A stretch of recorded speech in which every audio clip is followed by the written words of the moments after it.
Olá pessoal, meu nome é Luciano Fagundes e a gente está começando o 9º vídeo da coleção Tecnohour Swift.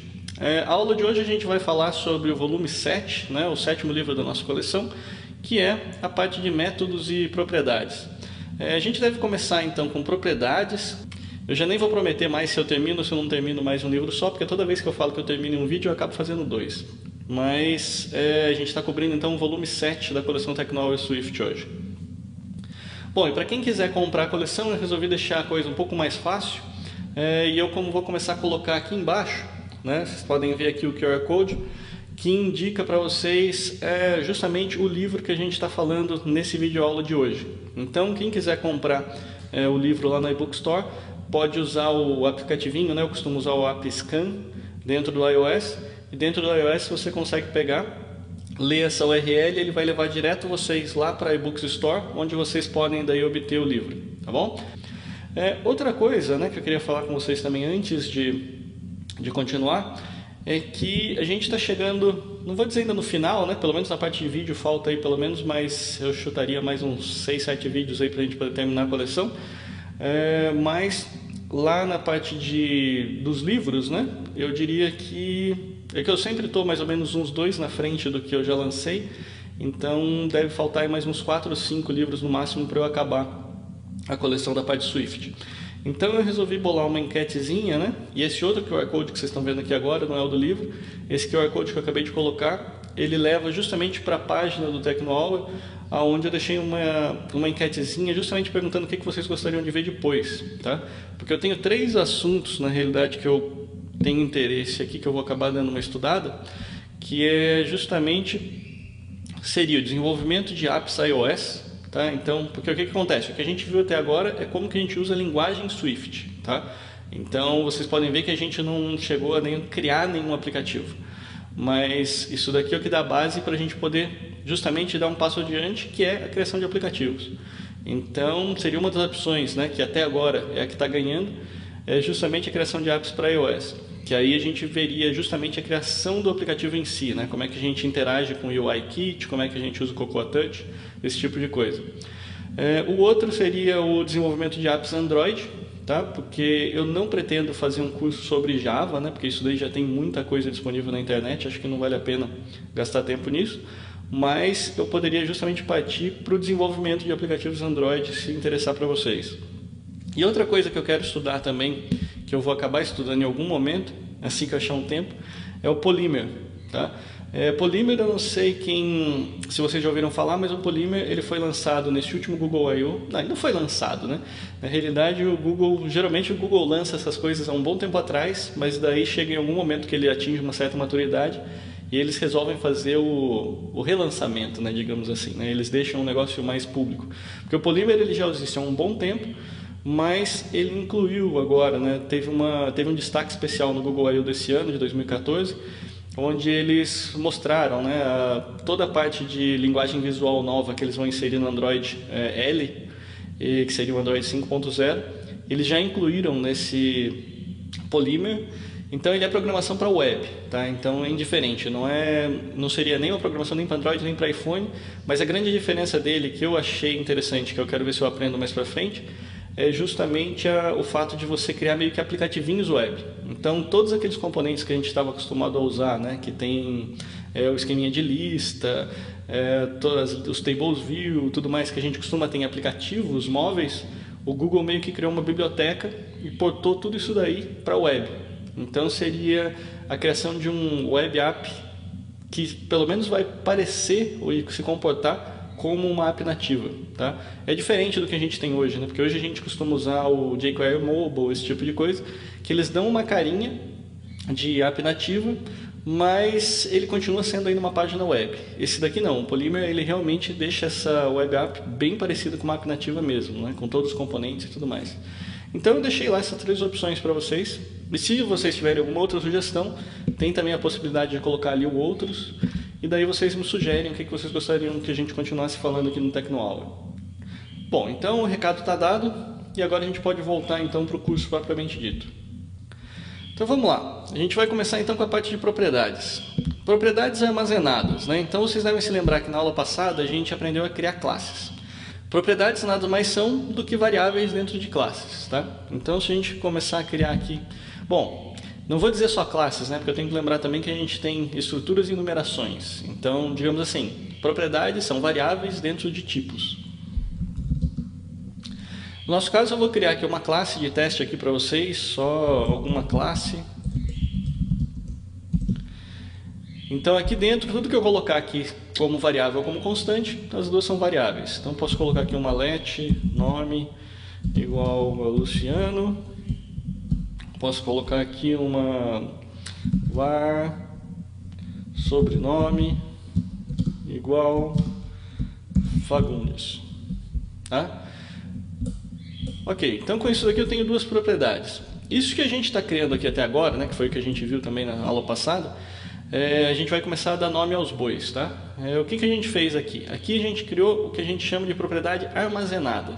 Por quê? Porque se vocês se lembrarem, eu falei para vocês assim, quando eu crio então uma instância, um objeto desse tipo, o que acontece? O compilador pega e aloca um pedaço de memória. Nesse pedaço de memória, então, eu pego e guardo lá uma variávelzinha nome e uma variávelzinha sobrenome. Isso é o que acontece quando a gente está criando, então, propriedades armazenadas, tá? Justamente por isso que é o nome de armazenado, porque eu simplesmente pego, aloco um espaço de memória e armazeno um conteúdo ali dentro. Então, beleza. Esse é o tipo tradicional de propriedades que a gente costuma usar. Vocês vão ver mais pra frente que a gente vai falar também de propriedades computadas, tá? Mas antes de chegar lá, a gente vai só fechar aqui a parte de utilização de variáveis armazenadas. Agora a gente vai ver que elas têm um comportamentozinho um pouco diferente quando a gente estiver trabalhando com estruturas. E no caso não é só bem estruturas, seriam estruturas e numerações. Eu vou falar rapidinho aqui um resuminho do que eu fiz na aula passada, porque para a gente entender o que eu vou falar aqui no próximo assunto, né, que é no caso de usar com estruturas constantes, é bom que a gente relembre a parte de acesso por valor e acesso por referência. Bom, então vamos pensar o seguinte. Eu tenho lá uma classe A, certo? Essa classe A, ela me gera então objetos que são do tipo A, certo? E quando eu crio então uma variável A, variável B, é como se esses carinhas aqui estivessem apontando, né, para essa variável. É como se esses carinhas aqui estivessem apontando para objetos daquela classe. O que significa isso? Se eu criar então outro carinha aqui, que é uma variável C, e eu fizer a operação de que C recebe A, o que ele está fazendo? Ele vai simplesmente pegar aqui esse C e vai mandar ele apontar para A. Por que isso daqui então é importante? Isso daqui é o que a gente chama de acesso por referência.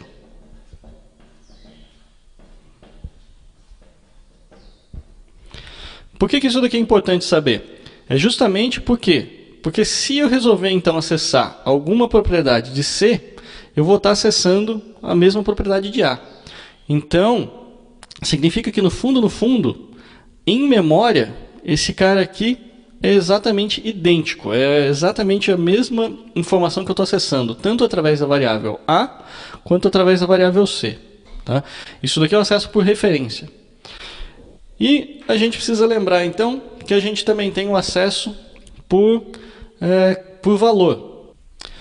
A parte de valor significa da seguinte forma, então eu vou ter lá uma estrutura, até aqui ainda é bem parecido. Essa daqui pode ser uma estrutura ou pode ser uma enumeração. Então, vamos colocar lá uma estrutura A. Para ficar mais clara aqui a informação, eu vou fazer o seguinte. Vamos supor que aqui dentro eu tenho uma variávelzinha A1 e B1. Tá? Então, na hora que eu for pegar e criar os valores, né, da estrutura A, eu vou falar o seguinte, que o meu A1 recebeu 1.0 e o meu B1 recebeu 2.0. Tá? Isso daqui é um objetozinho, né, uma instância da estrutura A. Vou lá e faço a mesma coisa com o segundo. Tá? Então, da estrutura A, eu tenho aqui um A1 que recebe 2.0 dessa vez e um B1 que recebe 3.0 dessa vez. E obviamente eu tenho as minhas variáveis, né? Então, eu tenho um var A que é quem está recebendo esse cara aqui. Tem o var B, que é quem está recebendo esse cara aqui. E vou ter então um var C, a mesma situação anterior, que vai receber A. A diferença que a gente tem é justamente o seguinte: na hora que eu faço essa atribuição, se fosse uma classe, esse C aqui simplesmente ia apontar para o mesmo de A. Como a gente está falando de uma estrutura, que é um tipo acessado por valor, o que vai acontecer vai ser o seguinte: eu vou criar aqui uma terceira estrutura, também do tipo A, e eu vou falar, bom, eu quero que atribui então A. Então eu vou lá, vou pegar que o meu A1 vai ser igual a 1.0 e o B1 vai ser igual a 2.0. E, no final das contas, esse C vai estar apontando para esse carinha aqui. Então essa que é a grande diferença quando a gente está falando se a gente está usando um acesso por referência ou um acesso por valor. Quando a gente está trabalhando com acesso por valor, você sempre está fazendo cópias de um lugar para o outro, tá? Então a gente já tinha visto isso já há um tempo atrás, mas eu queria só ter certeza que a gente vai relembrar isso daqui nessa aula, porque isso daqui vai ser importante para a gente hoje no decorrer da aula. Por que isso não é importante então? É por causa do seguinte: quando a gente está falando de estruturas constantes aqui nesse próximo exemplo, a gente está basicamente dizendo o seguinte: eu quero dizer que eu quero uma estrutura, alguma estrutura,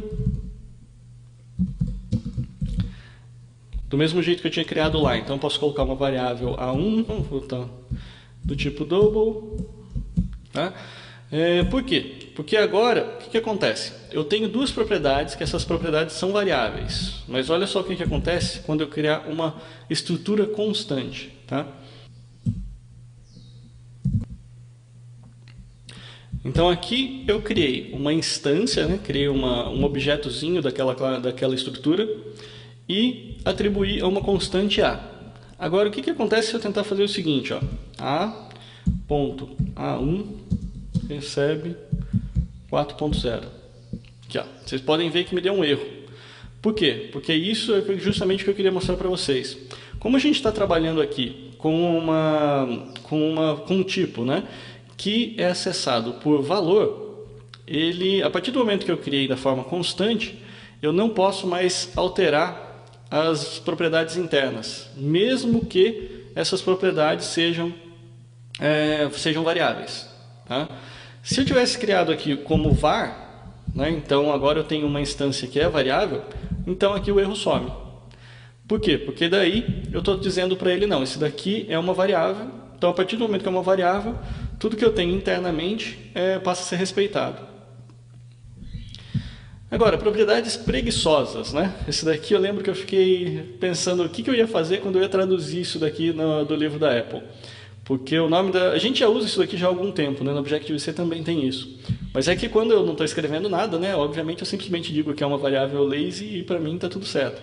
Mas a hora que eu fui traduzir isso daqui para colocar propriedades preguiçosas, eu pensei, caramba, o pessoal não vai nem entender do que eu estou falando. Mas é isso mesmo. No final das contas, o que significa isso daqui? Uma propriedade preguiçosa, ela é usada quando você quer atrasar a inicialização. O que significa isso? Imagina o seguinte, imagina que você está criando, por exemplo, um aplicativo iOS que precisa... vamos voltar lá no exemplo da Watch Magazine, né? Então a gente tem lá... o que acontece? A gente tem a Watch Magazine, a hora que você abre o aplicativo, basicamente ela carrega e mostra para você já a página que você parou, né, da revista. Só que o que está acontecendo ali? Aquilo ali ele pega e abre localmente. Então ele vai no disco ali no seu iPad, carrega aquilo e está aberto. Imagine que toda hora que você abrisse a aplicação, eu tivesse resolvido que a gente queria acessar o website, tá? E mostrar para você já as últimas notícias. Tá? Nesse caso, a gente teria um problema sério, certo? Porque imagine o seguinte, imagine que, sei lá, tem 30 mil pessoas usando o servidor da Watch Magazine ao mesmo tempo, por exemplo. Então pode ser que acabe causando algum tipo de demora para você conseguir obter os dados. E isso é o que a gente tenta resolver com as propriedades lazy. Eu poderia definir uma variável lazy como sendo, por exemplo, a variável da minha classe que faz justamente o acesso ao servidor e traz esses dados todos para mim. Por quê? Porque é o seguinte, tem uma regrinha, tá? Quando a gente está desenvolvendo o aplicativo da Apple, que a sua aplicação, quando ela carrega, ela nunca pode demorar mais do que 5 segundos. Tá? E como é que a Apple vai gerenciar isso? É o seguinte, ela não está olhando o seu código, o que ela diz é assim, é uma política do sistema. Isso significa que se você estiver fazendo alguma coisa muito demorada com a inicialização do seu aplicativo, a Apple não quer nem saber. O que o sistema operacional vai fazer vai ser o seguinte, ela vai abrir a aplicação, vai contar lá os 5 segundos, se você não liberou a tela para o seu usuário usar, né, que seria ele conseguir mexer já na tela, apertar o botão, alguma coisa do gênero, se isso daí não acontecer dentro de 5 segundos, ela mata a sua aplicação. Tá? E o que é matar a aplicação? Né? É justamente fechar. Ela pega e fecha a aplicação. É difícil. Hoje em dia, todo mundo meio que já está compatível com esse requisito. São poucas aplicações que eu vi acontecer que ela aparece dela abrir e depois ela fechar. Tá? Mas é justamente um requisito. Por quê? Porque a Apple sabe do seguinte, ela não tem controle sobre o que você vai fazer na sua aplicação. Mas ela tem controle sobre a experiência do usuário. Né? Ela não quer que o usuário clique em alguma coisa e fique lá esperando, vendo, pensando, pô, será que travou? Será que não está funcionando? Então ela prefere matar a sua aplicação a deixar o usuário imaginando se deu algum problema no aparelho dele, alguma coisa do gênero. Tá? Então, justamente por esse tipo de regrinha é que as variáveis lazy então são interessantes. É justamente para você pegar, você define alguma coisa como sendo lazy, né, uma propriedade, e aquela propriedade ali, ela só vai ser inicializada quando ela for usada.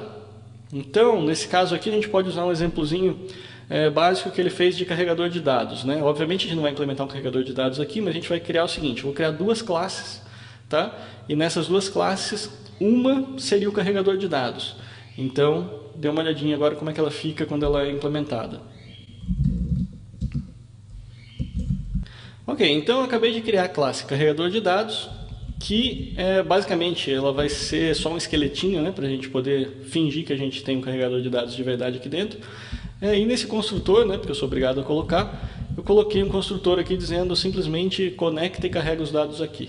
Tá? Então imagine que quando uma propriedade, né, desse tipo aqui for criada, ela vai então fazer o acesso lá no servidor, por exemplo, da revista Watch, vai baixar todos os dados, vai começar a carregar as imagens, todo esse tipo de coisa. Esse é todo um processo que a gente não quer que ele faça no início, justamente para não acabar causando aquele atraso lá na inicialização que eu falei para vocês e acabar tendo o nosso aplicativo removido, então, fechado pelo próprio iOS. Com isso, então, eu posso criar uma outra classe, que eu vou chamar de revista, e que cuida, então, de toda a parte que representa a nossa revista propriamente dita. Ok, então aqui eu tenho a classe revista e vocês podem ver que ela já está com um errinho, né? Por quê? Porque eu criei a classe revista, tenho duas propriedades, a propriedade carregador e a propriedade URL, sendo que no meu construtor eu estou inicializando somente a propriedade URL. Por quê? Justamente porque a variável carregador, né, que é da classe carregador de dados, eu quero que ela seja preguiçosa, justamente para que ela não trave o meu sistema na hora da inicialização. Então o que eu preciso fazer para declarar então, essa propriedade como lazy? Eu só preciso vir aqui usar a palavrinha-chave lazy e atribuir então uma inicialização padrão para ela, que seria justamente o que? O carregador, construção, né, construir um objeto da classe carregador de dados. A grande questão aqui então seria o seguinte, essa propriedade aqui, eu posso até criar depois uma revista aqui para vocês verem, mas essa propriedade aqui só vai ser criada na hora em que ela for efetivamente utilizada. Vou até fazer o seguinte, vamos fazer aqui uma demonstração para vocês. Então vou colocar aqui um println, criei o carregador de dados.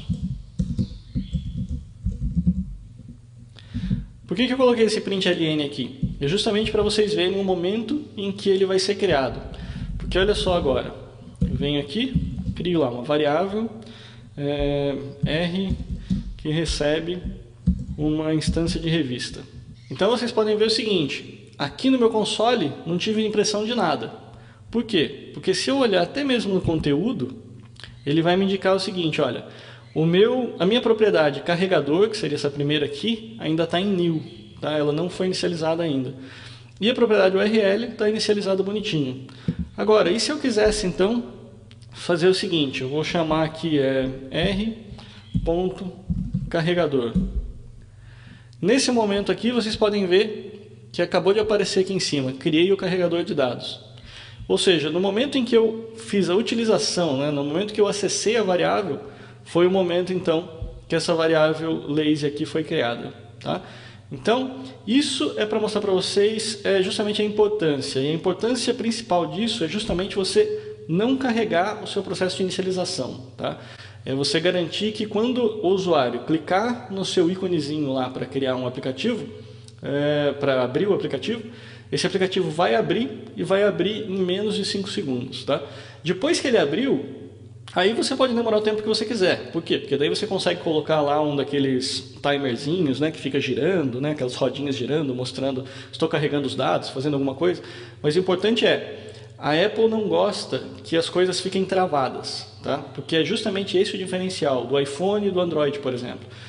Embora o Google tenha também esse tipo de guideline, ele é um guideline que eu diria que é um pouquinho mais frouxo, justamente porque o Google não vai bloquear ninguém, não vai bloquear ninguém se ela não seguir.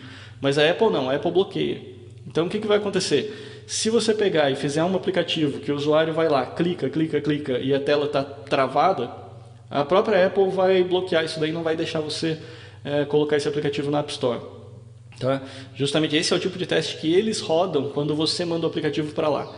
E esse tipo de coisa é justamente para esse tipo de coisa que a gente usa então esse tipo de variável lazy, esse tipo de coisa. É para garantir que o usuário nunca vai perceber um momento de pausa. Tá? Se tiver algum momento de pausa, você sempre deixou alguma coisa piscando, alguma coisa rodando, deixa uma mensagem avisando estou lendo alguma coisa, a tela sempre tem que estar mexendo. Tá? Acho que o resumo aqui é esse, a tela sempre tem que ter alguma coisa mexendo. Tendo alguma coisa mexendo, o usuário sabe que alguma coisa está acontecendo. Mesmo que aquilo lá demore, alguma coisa do gênero, pelo menos mostra que o aparelho não está quebrado. Tá? Isso é importante. Bom, tudo que a gente viu até agora, então, foi relacionado às variáveis armazenadas, que basicamente são quadradinhos ali, posições de memória que você consegue colocar e tirar valor ali de dentro. Agora a gente vai começar esse outro pedaço, que é das propriedades computadas. E a propriedade computada nada mais é do que você meio que enganar, né, o seu programa, e ao invés de você criar então variáveis, né, que são para você simplesmente colocar e tirar coisa dentro, você vai criar uma propriedade, mas o valor daquela propriedade vai ser calculado. Então você não vai armazenar nada em lugar nenhum. A hora que você precisar, ele vai lá e calcula. O exemplo que eu costumo usar aqui é justamente o do retângulo, né? Só que eu vou criar primeiro umas duas classezinhas aqui que a gente vai precisar, né? Duas estruturas que a gente vai precisar para guardar as informações. Primeiro a estrutura ponto e a estrutura dimensão. Para que eu vou usar isso então? Eu vou usar isso daqui para a classe que eu vou criar, que vai ser uma classe, por exemplo, retângulo. Então, o que eu preciso para definir um retângulo? Né? Eu preciso definir, então, para ele aqui, quais as propriedades que eu vou ter. Eu vou ter, então, a propriedade posição, que ela vai ser basicamente representada por um ponto. Vou ter a variável também, né? Outra propriedade, que pode ser dimensão, que ela justamente precisa da estrutura de dimensão para ter largura e altura. Preciso de um construtor. E beleza, até aqui não tem nada de diferente, certo? Não tem nada que vocês já não saberiam fazer. Que é basicamente a gente está trabalhando só com propriedades armazenadas aqui. Para a gente começar a trabalhar então com as propriedades computadas, eu vou fazer o seguinte. A mais simples que a gente poderia fazer seria uma propriedade de leitura. Que é, basicamente a gente pode dizer o seguinte. Eu vou calcular aqui, por exemplo, vou fazer uma variável, né, uma propriedade área, que eu até poderia criar na forma de armazenada. Por quê? Porque eu poderia simplesmente fazer isso daqui, colocaria lá um outro pedacinho aqui no construtor, né, atribuindo o valor, mas aqui teria vários inconvenientes. Por quê? Porque a área que eu teria aqui no retângulo, ela depende justamente da largura e da altura. Tá? Então, o primeiro problema que a gente teria seria o seguinte. Bom, primeiro que eu ia ter um desperdício de memória. Por quê? Porque eu conseguiria saber qual é a área simplesmente olhando largura e altura. Eu não precisaria guardar mais um trechinho de memória lá alocado para colocar aquele valor lá dentro. Além disso, ainda teria um outro problema daí, mais sério ainda, que é o caso de que, quando eu fosse alterar a dimensão desse meu retângulo em algum momento, eu teria que, toda vez que eu fizesse isso, eu teria que ir lá e calcular uma nova área e colocar ali um outro valor. Por quê? Porque senão a coisa ia ficar fora de sincronismo. Então isso é pior ainda, né? Porque daí às vezes você esquece de fazer esse sincronismo e em algum momento você precisa daí usar a área e você vai estar usando a área que foi errada. Talvez a área de quando o retângulo foi criado, alguma coisa assim, que não reflete a área real, uma vez que a dimensão foi alterada. Justamente por isso, então, é que vale a pena a gente pegar e criar da forma computada. A forma computada nada mais é do que colocar aqui, então, um bloquinho de comandos na frente e fazer um return. Então, eu posso fazer um return e aqui eu coloco o cálculo que eu quero fazer. O cálculo qual é? Eu pego, então, a minha dimensão, ponto altura, vezes a dimensão, ponto largura. Tá? Com isso daqui, beleza, está fechado. Acabei de criar então uma nova propriedade área aqui dentro que já está funcionando. Então se eu fosse criar então esse retângulo aqui e a gente fosse fazer um teste, vamos lá, então retângulo. Então aqui a gente tem uma variável retângulo que é do tipo retângulo, que ele está posicionado na posição 1, 1 e a dimensão dele é de 2 por 2. Agora, se eu quiser, então, acessar a área, né, que é essa propriedade área, eu acesso da mesma forma que eu faria se eu estivesse acessando, por exemplo, posição ou dimensão, né, qualquer uma das propriedades armazenadas. Então, eu venho aqui, coloco lá retângulo.área, e o que acontece? Ele me traz, então, o valor 2. Ele me traz, então, o valor 4. 4 por quê? Justamente porque a área do retângulo é a largura vezes a altura, 2 vezes 2, 4. Então, como eu falei para vocês, a grande vantagem é que se eu vier agora aqui e que resolver mudar a minha dimensão, coloco, por exemplo, que a largura, por exemplo, ela agora passou a ser 5.0, a área automaticamente já reflete isso. Por quê? Porque ele está fazendo o cálculo na hora que eu peço. Tá?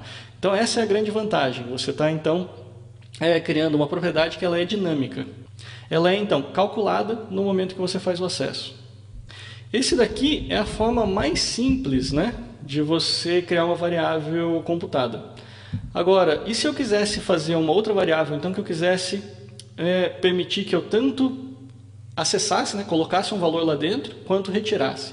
Porque aqui vocês estão vendo que eu só estou fazendo return, né, ele está só retornando para mim um valor. Então isso daqui é o que a gente chama de uma variável, né, uma propriedade somente de leitura.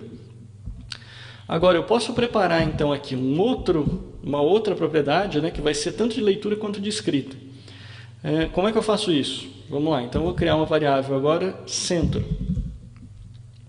O que eu vou fazer, né, para eu poder usar tanto set quanto get? Eu vou fazer o seguinte, no fundo, eu não quero guardar essa informação de centro. O que eu quero fazer é o seguinte, como eu já tenho aqui a informação de posição, o que eu quero fazer é simplesmente alterar a posição do meu retângulo para garantir que o centro vai estar no lugar que eu estou querendo colocar. Nesse nosso caso aqui, eu tenho a posição 1, 1, eu tenho a largura 2, 2. Então, para começar, vamos fazer o seguinte, vamos simplesmente fazer do mesmo jeito do anterior, só que para ele me retornar o centro. Tá? Então, retornar o centro nada mais é do que o quê? Eu posso fazer return. Então, com isso, eu já criei uma propriedade de leitura, né, chamada centro, que eu posso, então, acessar, e ela vai me retornar o valor. Então, eu vou tirar aqui, então, esse acesso aqui à largura, porque assim ele vai deixar para a gente o cálculo mais fácil. Então, o meu centro agora, ele está onde? Ele está na posição 2.2. Tá? Então, a gente está em XY2. Agora, isso daqui não é diferente do que eu fiz na propriedade área, né? Por quê? Porque ela basicamente está simplesmente me retornando o valor. Ela não permite que eu diga para ele qual é o centro que eu quero. Quando eu quero criar propriedades que são tanto de leitura quanto de escrita, o que eu preciso fazer é o seguinte. Eu uso, então, eu meio que divido essa minha funçãozinha em uma funçãozinha set e uma funçãozinha get. Isso daqui vai funcionar como? Quando eu estiver tentando acessar o valor da propriedade, ele vai então chamar esse get. Tá? E quando eu estiver tentando colocar um valor dentro daquela variável, ele vai chamar o set. Então aqui dentro do set eu posso fazer então a operação, que seria a operação inversa, né? Dado um centro, qual é a posição que o meu retângulo tem que ficar? Então vamos lá. A primeira coisa é saber qual é o valor, né? Ou seja, qual é o valor que a pessoa está me passando, né? Que está tentando ser definido. Para isso existe uma variávelzinha que o próprio sistema oferece para a gente, que é o new value. Nesse caso, o new value vai ser um ponto, né? Então a gente vai poder acessar ponto x e ponto y. Como é que a gente sabe disso, né? Por que eu sei que o new value então vai ter um ponto x e um ponto y? Porque a gente definiu aqui na propriedade o tipo da propriedade. Então o new value sempre vai ser do tipo que a gente definiu. Então nesse caso a gente define que o new value vai ser do tipo ponto. Ele não vai aparecer aqui em lugar nenhum como um parâmetro, mas isso é o que a linguagem garante para você. Ele garante que você vai receber aqui dentro do set uma variável de sistema chamada new value, que vai ser do tipo que você está esperando. E com isso a gente consegue daí fazer o que a gente quer, né? A gente consegue fazer a operação que a gente está querendo. E a operação qual é? A gente quer dizer justamente que a nossa posição nova vai ser igual a um ponto. Então isso permite que a gente tenha então uma propriedade que ela é computada, né? Ela é calculada e pode ser atribuída também. Então eu posso falar que o meu novo centro precisa ser então um ponto 4.0, 4.0.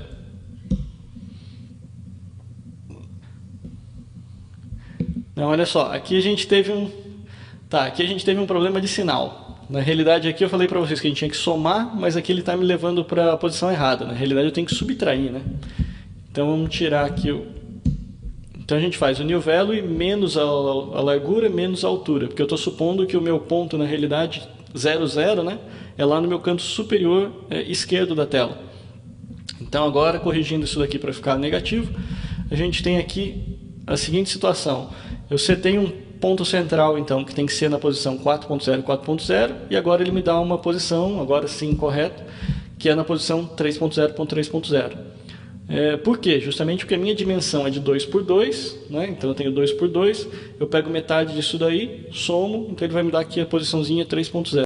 A questão toda aqui, então, qual é? A questão toda é que vocês podem ver que na utilização eu consigo usar essa minha propriedade, então, calculada, né, ou computada, da mesma forma que eu usaria, então, qualquer outra das minhas propriedades. Então, eu consigo tanto escrever valor, quanto ler valor.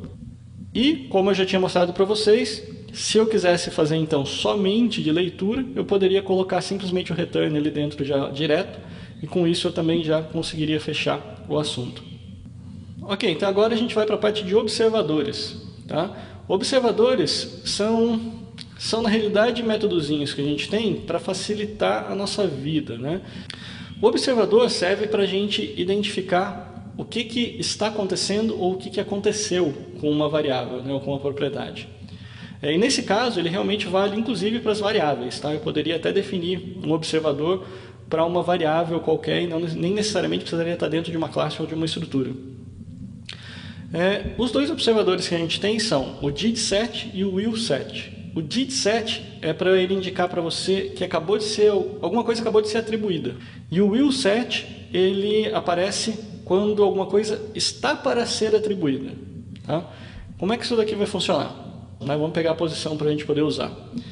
Então eu posso fazer o seguinte, como se ela fosse ser computada, mas eu vou definir então aqui um didSet. E eu vou fazer o seguinte, vamos supor que eu precisasse indicar para alguém falando que, olha, a posição acabou de ser alterada. Tá? Então o que eu posso fazer aqui? Eu posso colocar um println.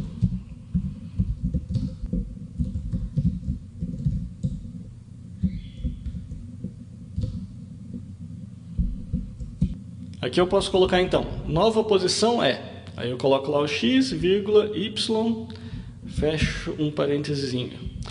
Por quê? Porque isso daqui, por algum motivo no meu programa, pode ser que eu queira saber em algum momento, né? No caso aqui eu estou chamando um println, mas eu poderia estar chamando alguma outra função, talvez eu estou fazendo um joguinho e eu preciso saber se na hora que aquele quadrado, né, que representa uma nave espacial, sei lá, ele for alterado, eu preciso mudar o meu canhãozinho de ângulo para tentar descobrir e acertar esse nave espacial, sei lá. Podem ter vários motivos do porquê você gostaria de saber e ser notificado dessa mudança. Então isso é o que a gente está fazendo aqui. Nesse caso, o que vai acontecer? Sempre que eu atribuir um novo valor, né, de posição para esse retângulo, ele vai indicar então aqui isso escrevendo para mim na tela. Então nesse caso aqui, olha lá, a gente já tinha na realidade, né, 2 vezes que foram chamadas, né, porque tanto quando a gente chamou aqui para colocar uma propriedade nova de centro, quando na hora que a gente simplesmente mudou a posição, ele basicamente chamou 2 vezes. E isso o que aconteceu? Olha aqui, ó, aqui no lado do console já está mostrando lá. Nova posição foi 3.3, nova posição foi 2.2. Tá? Agora, e se eu quisesse saber, né, já que eu estou dizendo, nesse caso aqui específico, a gente está vendo uma coisa que já aconteceu, né, então já foi selecionado o novo valor, mas e se eu quisesse saber, então, qual foi o anterior? Às vezes eu preciso saber isso. Então, especificamente no caso do did_set, do mesmo jeito que a gente tinha aquela propriedadezinha new value, aqui a gente tem a old value. Então eu posso fazer a mesma coisa aqui, né, fazer um outro println, onde eu vou fazer o seguinte, posição antiga, então eu ponho aqui old value, e agora vamos ver o que aparece aqui. Ele mostra aqui, primeiro, que a posição antiga era 1.0 aqui no console. E na sequência ele diz, olha, a nova posição é 3.3. A mesma coisa aqui depois. A posição antiga era 3.0, a nova posição é 2.2. Tá? Então, para isso que serve, então, isso quando a gente está trabalhando com o did_set, que significa, olha, eu já mudei. E se eu quisesse saber, então, agora aqui, por exemplo, no caso de dimensão, saber o seguinte, não, eu quero saber quando ele ainda vai ser alterado. Talvez porque eu queira fazer alguma modificação a mais, não sei. Então, da mesma forma, eu posso vir aqui e usar o will_set. Tá? O will_set, nesse caso, ele vai me passar o new value. Por quê? Porque o valor de dimensão ainda tem o valor antigo. Tá? Então, ele não foi atribuído ainda. Então, aqui eu tenho o new value. Então, eu posso colocar aqui um println de novo. Vamos lá. Então, nesse caso aqui, ele vai fazer o quê? Ele mostra que a dimensão antiga é a que ele já tem, e a nova, basicamente, vai ser o new value.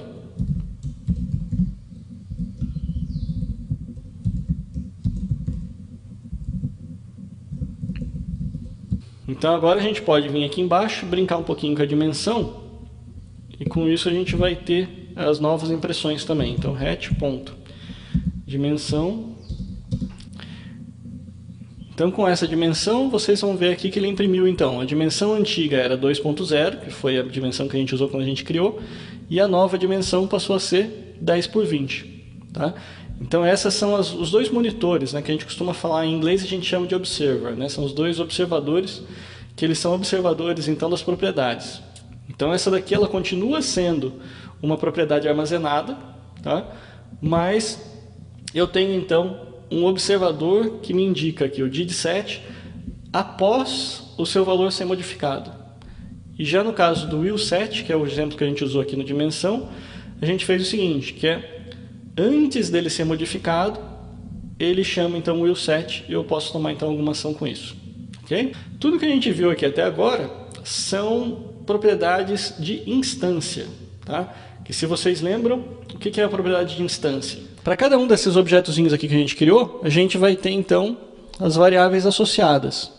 Essas daqui são então as variáveis de instância. Por quê? Porque elas pertencem a cada uma das instâncias. Elas vão ser diferentes para cada uma das instâncias que a gente cria em memória. O que a gente vai ver agora vai ser justamente a parte de variáveis, né, e propriedades de classe ou de estrutura.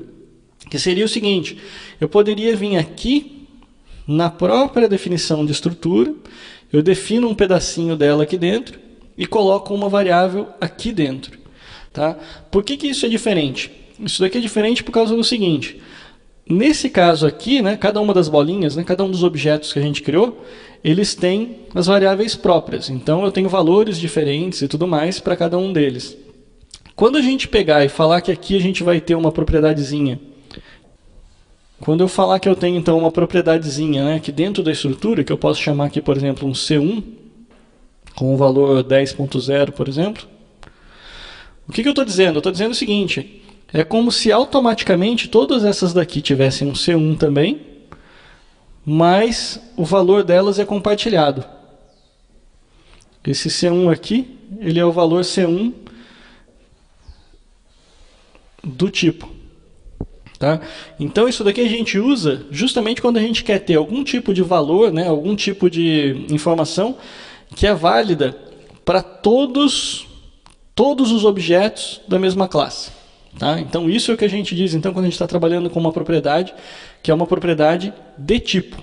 Tá? É uma propriedade que pertence ao tipo, pertence à classe, pertence à estrutura, pertence à numeração, e não a cada um dos objetos. Tá?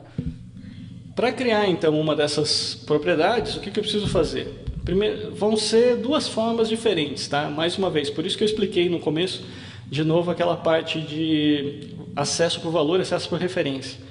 Por quê? Porque em tipos que são acessados por valor, né, que é o caso de numerações e estruturas, quando eu for criar uma propriedade de tipo, eu vou ter que usar a palavrinha-chave static. Tá? E quando eu for criar uma propriedade de tipo que seja de tipo de referência, no caso é uma classe, eu vou usar a palavrinha class. Tá?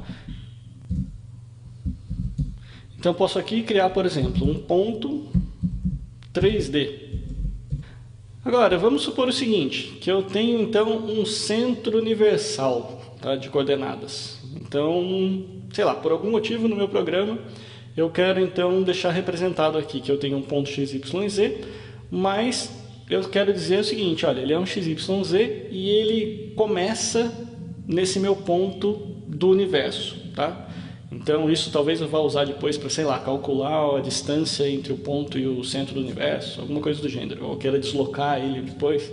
Não sei exatamente qual seria a aplicação disso, mas o importante é o seguinte, que esse centro do universo, eu quero que ele seja exatamente igual para todos os meus pontos. Tá? Então todas as instâncias do meu ponto, eu não quero ter que ficar dizendo, olha, esse daqui é o XYZ e o centro dele é 000.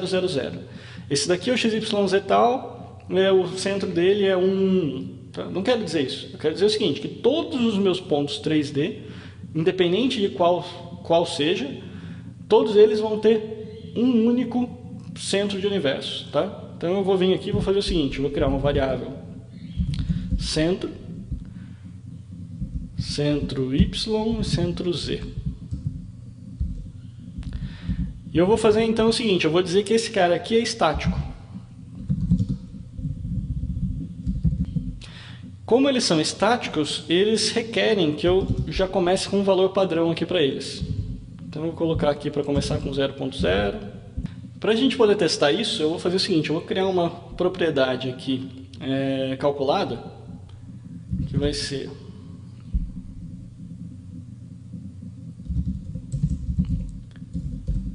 distância do tipo double. Que o que ela vai fazer? Ela vai calcular a distância euclidiana entre o meu ponto e o meu centro universal. Bom, então como é que eu calculo essa distância? É o seguinte, então eu uso o SQRT, né, que é a raiz quadrada, e eu preciso daí fazer um pool, que é como eu faço para elevar um número ao quadrado. E o que eu preciso elevar ao quadrado?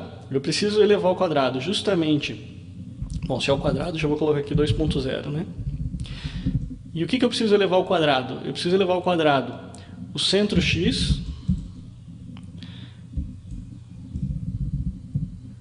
é a distância, né, entre x e centro x. Então é o x menos centro x. Aqui vocês podem ver que ele está me indicando aqui um errinho, né? Por quê? Porque centro x eu estou acessando como se ele fosse uma variável de instância. E na realidade não é, né? A gente declarou como sendo variável do tipo. Quando eu faço esse tipo de acesso, eu preciso dizer qual é o tipo dessa variável. Então, ponto 3D, ponto centro x. Então, assim que eu consigo fazer o acesso de uma variável, né, de uma propriedade que seja do tipo. Eu preciso sempre usar o nome do tipo antes, tá? Quando eu precisar usar. Então, eu fiz isso, né? Preciso então fazer ainda a soma dos das demais coordenadas, né? Das demais dimensões. Com isso daqui então eu criei uma propriedade calculada que basicamente retorna para mim a distância entre o meu ponto, né, principal, e o centro do universo. Nesse caso aqui, 0, 0, 0, 0. Para eu mostrar isso para vocês a diferença, eu vou fazer o seguinte. Então eu vou criar agora aqui uma variável p com ponto 3D. E nesse ponto 3D, então, eu vou colocar o x, por exemplo, 10, 10 e 10. Agora, se eu quiser, então, ver a distância dele, pego a distância, ele vai me mostrar lá que o cálculo foi uma distância de 17 pontos. São 17 unidades nesse nosso universo, certo? O que significa, então, esses 17 pontos? Estou montando aqui mais ou menos o que seria um cubinho, né? Porque aqui também teria mais ou menos 10. É mais ou menos esse ponto aqui, que seria o 10, 10, 10. E o que eu estou dizendo aqui é que a distância entre esse ponto e o meu centro dá mais ou menos 17 unidades.